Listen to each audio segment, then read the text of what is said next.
Hello everyone, Larry with Larry the Computer Guy here. We're an IT managed service provider in Commerce, Michigan, specializing in cybersecurity and compliance. So for this week's in the news, Tesla's full self-driving beta test has caught the attention of federal safety regulators.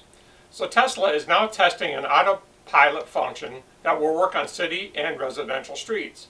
It is designed to have the car stop at intersections, perform left and right-hand turns, and to make lane changes automatically. Federal regulators are keeping their eye on the rollout of this feature, and it's taking a wait-and-see approach.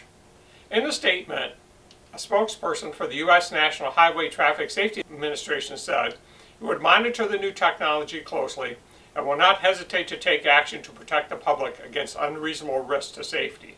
The U.S. National Highway Traffic Safety Administration says, as we have stated consistently, no vehicle available for purchase today is capable of driving itself. The most advanced vehicle technologies available for purchase today provide driver assistance and require a fully attentive human driver at all times, performing the driving task and monitoring the surrounding environment.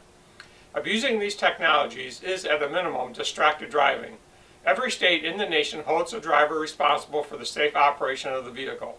So what do you think? Are you ready for the future and having the cars drive themselves? So stay safe and have a great week.